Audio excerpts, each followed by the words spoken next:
Assalamu alaikum желі қолданушылары, қалайсыздар, амансыздар ма, денсаулықтарыңыз жақсы ма? Шеберхана KZ парақшалары, қош келдіңіздер. Біздер үйдің сыртына Аллах нәсіп етсе осындай полифосфат деген бұйым жапсырайық деп жатырмыз. Иншалла 3 сантиметр пеноклей және беті 1 сантиметрдей бетон бар. Алдағы уақытта осыны қалай жапсырады, қандай сырлары бар, сондай мағлұмат білгіңіз келсе біздің парақшаға тіркеліп қойыңыздар.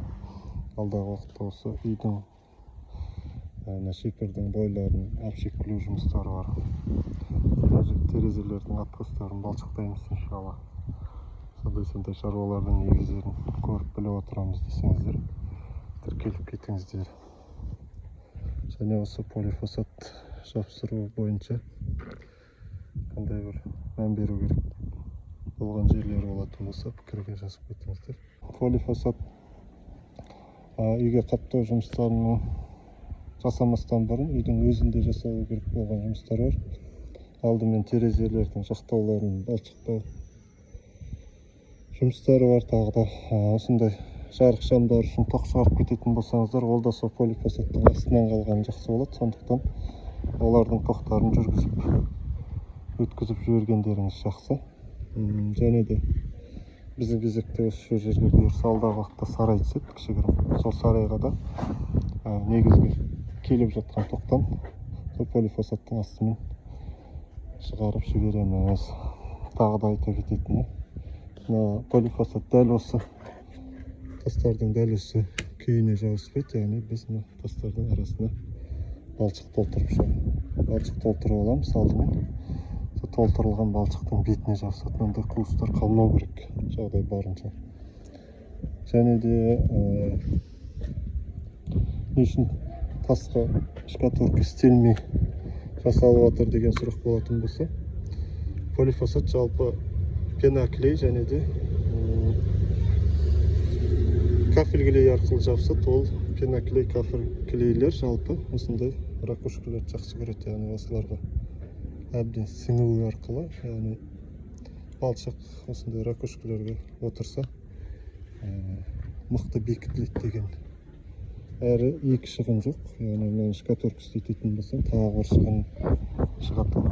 Сондықтан да сол мәселелерді ойға алып, тіке осындай шаруалар жасап жатырмыз. Жаңа айтып отқан тастардың арасын балшықтап толтыру деген осындай түрі осындай болады. Жалпы балшықтағаннан кейінгі ешқандай қуыс сақталмайды. Енді сіз балшықталмаған байқалсаңыздар, уже балшықталған полифосфат жабысқан кездегі де теп-тегіс жақсы жабысу керек иншалла.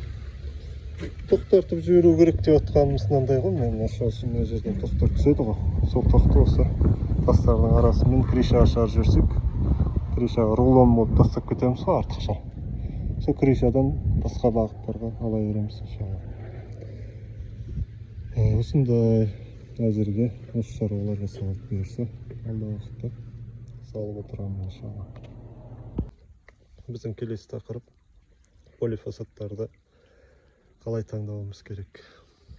Алдымен осы үйді түсіріп жіберейін. Осы үйге бұйырса полифосфат жапсыру жұмыстарын жасаймыз, Аллах нәсіп етсе. Осы тақырыпта контент қызық болатын болса, біздің парақшамызға тіркеліп қойыңыздар. Алдағы уақытта үтір нүктесіне дейін барлығын түсіріп отыруға әрекет етеміз. Полифосфаттың таңдаудағы бірнеше қарау керек болған орындары бар. Жалпы біз соның 1-2 нұсқасын келтірек, қалғандарын келесі видеоларда айтатын боламыз. Себебі видео ұзақ болып кетпеу керек. Алдымен ең бірінші өзім мән берген нәрсем ол полифосфаттың кішілігі, разм өлшемі де, яғни мынау кішкентай полифосфат, көп болса 2,5-3 килограмм, одан да азғантай плюс-минус ойнамаса қолмен жұмыс жасау өте удобно. Бір қолмен ұстайсыздар, пеноклейін, кафель клейін арқайын жағасыздар да қабырғаға жапсыра бересіздер.